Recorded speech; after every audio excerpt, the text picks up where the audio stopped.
Bienvenue sur notre chaîne. Aujourd'hui, nous plongeons dans l'histoire fascinante de l'une des marques de mode les plus emblématiques et influentes du monde, Gucci. De ses débuts modestes dans une petite boutique florentine aux défilés de mode les plus prestigieux, la saga de Gucci est une aventure de passion, d'innovation et de résilience. Tout commence en 1921, lorsque le jeune Guccio Gucci, après avoir observé les goûts luxueux des clients du légendaire hôtel Savoy à Londres, retourne dans sa Florence natale avec une vision claire, créer des produits sophistiqués et de haute qualité pour les élites de la société. Mais l'histoire de Gucci ne se limite pas à son fondateur. Elle est marquée par des luttes internes, des acquisitions stratégiques et des réinventions audacieuses qui ont façonné son destin. De Grace Kelly à Domenico de Sole, chaque acteur a contribué à faire de Gucci ce qu'il est aujourd'hui. Rejoignez-nous dans cette exploration captivante de la maison Gucci, une histoire où chaque couture raconte un chapitre de glamour, de défis et de succès. L'histoire de Gucci est riche et colorée. Le 26 mars, à la fin du 19e siècle, un fils est né dans une famille d'artisans fabricants et vendant des chapeaux de paille. Il s'appelait Guccio Gucci. Son père nourrissait de grands espoirs de le voir poursuivre l'entreprise familiale.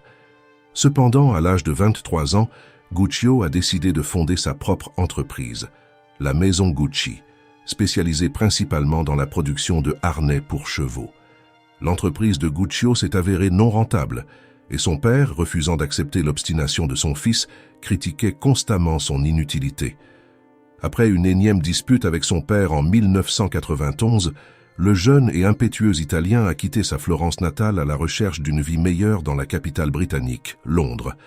À Londres, Gucci a obtenu un emploi de porteur au légendaire hôtel Savoy, un établissement haut de gamme de la ville.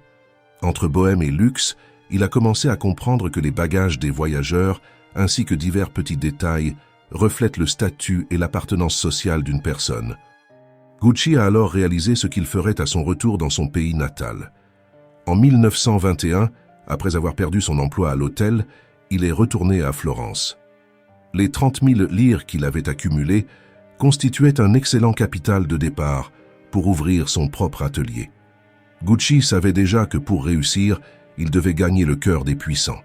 Pour ce faire, ses produits devaient être sophistiqués, raffinés et d'excellente qualité. Son atelier s'est alors spécialisé dans la fabrication de harnais pour chevaux, de combinaisons pour jockeys et de valises. Gucci a choisi uniquement du cuir de haute qualité pour ses produits. C'est la raison de sa grande popularité parmi les cavaliers européens. Gucci avait une famille nombreuse qui l'aidait à gérer son entreprise. Ses fils aînés, Aldo et Rodolfo, ont pu apporter la plus grande contribution à l'entreprise familiale.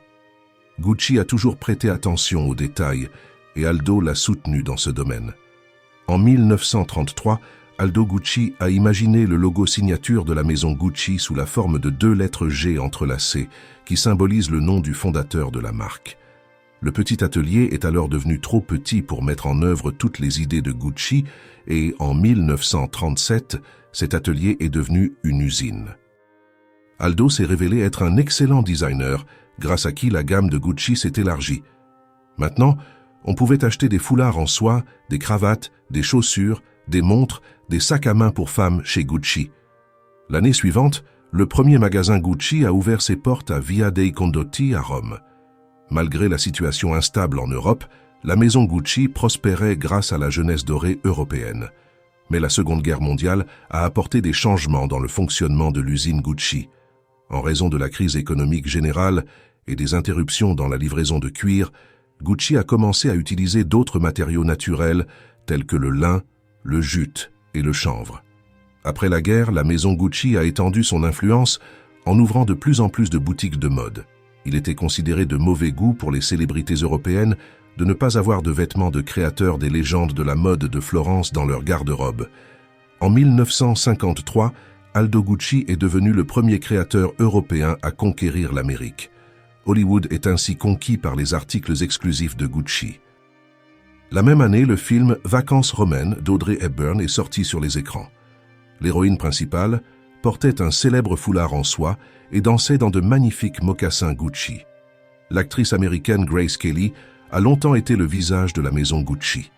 Lors de son mariage avec le prince de Monaco, elle a offert à chaque invité un foulard en soie de Gucci, faisant de la maison Gucci le fournisseur officiel de la cour royale. Durant cette période, les boutiques Gucci ont ouvert également dans les capitales européennes, comme Londres et Paris. C'était à juste titre l'âge d'or de la marque. Mais, après un décollage fulgurant, des temps difficiles sont arrivés. En 1953, le fondateur de la marque légendaire Guccio Gucci décède et les premiers désaccords ont conmené au sein de la forte famille. Ses fils Aldo et Rodolfo ont alors pris la barre de l'entreprise. Designer talentueux, mais dépourvu d'esprit d'entreprise, Aldo a développé de plus en plus l'entreprise de son père en élargissant la gamme de produits. Des lignes de vêtements pour femmes, de parfums, de vêtements en fourrure et de petits accessoires sous forme de stylos, briquets et trousses à cosmétiques ont apparu. Dans les années 60 et 70, des boutiques Gucci ont ouvert leurs portes en Italie, en France, en Corée, au Japon et en Angleterre. La maison de couture a alors conclu un contrat de coopération avec American Motors, qui a produit en 1972 la voiture Hornet avec un intérieur design de Gucci.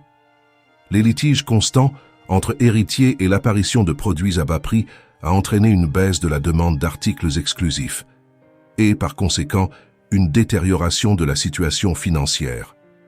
L'année 1983 s'est avérée être le point de non-retour pour la maison Gucci.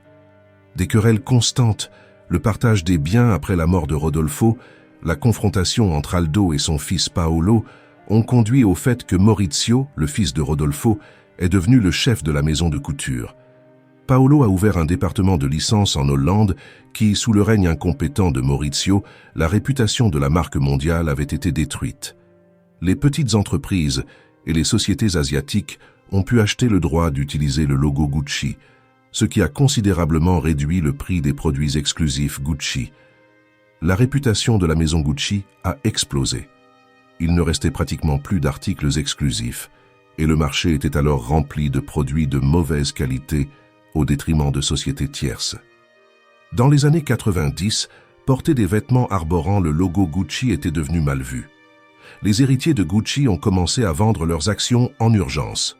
Le principal acheteur était la société Investcorp. En 1993, il ne restait plus aucun membre de la famille Gucci dans l'entreprise.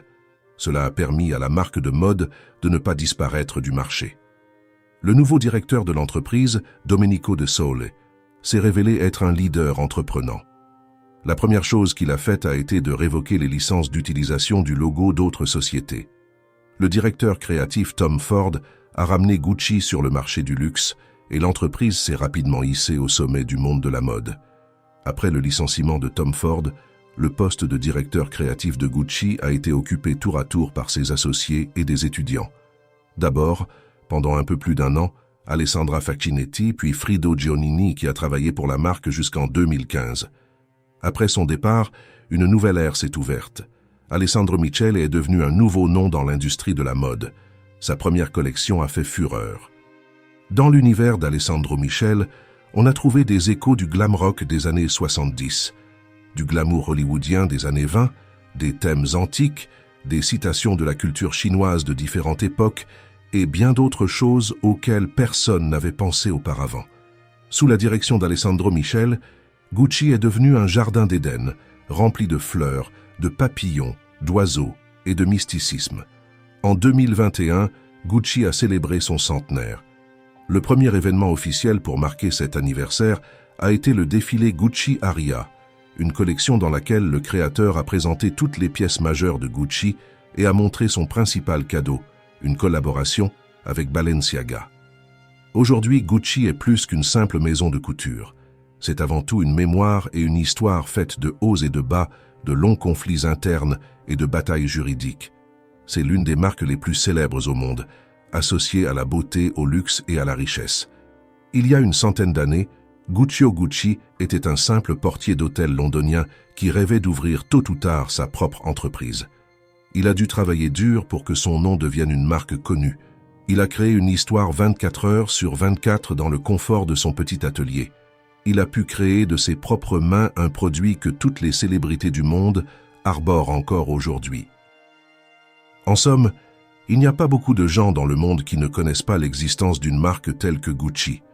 Après tout, son statut a été acquis au fil de décennies et d'un travail acharné.